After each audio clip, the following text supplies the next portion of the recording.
Moi! Musta tuntuu, että suomen kieli saa osakseen paljon negatiivista huomiota, jota se ei todellakaan ole ansainnut. Useimmin mainitut asiat suomen kielestä on, että se on tosi vaikea oppia, melkein mikään muu kieli ei muistuta sitä, ja että meillä on niin monta muotoa sanoista, että niitä on mahdotonta muistaa. Mä haluan nyt vähän ajaa suomen kielen asiaa ja mainostaa sitä, koska mun mielestä se ansaitsee vähän rakkautta. Eli tässä videossa mä kerron, miksi suomen kieli on paras kieli. Ensinnäkin suomen kielen lausuminen. Suomea lausutaan aivan niin kuin se kirjoitetaan. Tämä ei todellakaan pidä paikkaansa suurimmassa osasta kieliä. Jos englannista ei olisi tullut globaali politiikan, bisneksen ja viihteen kieli, niin sun olisi tosi vaikea tietää, että head lausutaan head ja lead lausutaan lead, vaikka niissä muuttuu vain ensimmäinen kirjain. Ja mä en vaivaudu edes puhumaan ranskan kielestä, jossa lausutaan tyyliin vain puolet kirjaimista. Sun ei myöskään tarvitse miettiä, että mihin Suomessa tulee aksentti, koska meillä ei ole niitä. Ja sanan paino on aina sanan ensimmäisellä tavulla. Tosi helppoa! Toinen syy, miksi suomen kieli on niin mahtava, on se, että meillä ei ole feminiiniä tai maskuliinia.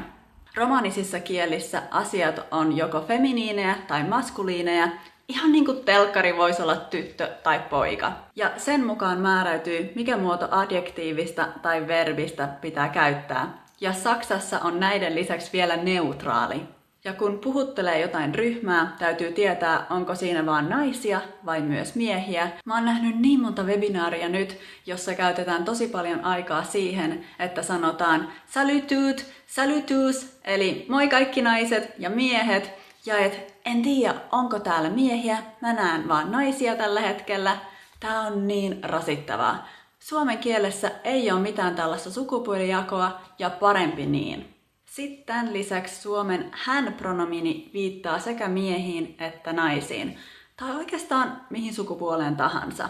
Suomen kieli on siis erittäin hyväksyvä myös transihmisiä kohtaan. Mä oon nähnyt nyt paljon ihmisiä, jotka esimerkiksi virtuaalikokouksissa laittaa nimensä perään, millä pronominilla haluaa tulla puhutelluksi. Mä ymmärrän tietenkin tämän syyt, mutta eikö olisi vaan helpompi käyttää yhtä ja samaa pronominia kaikista henkilöistä?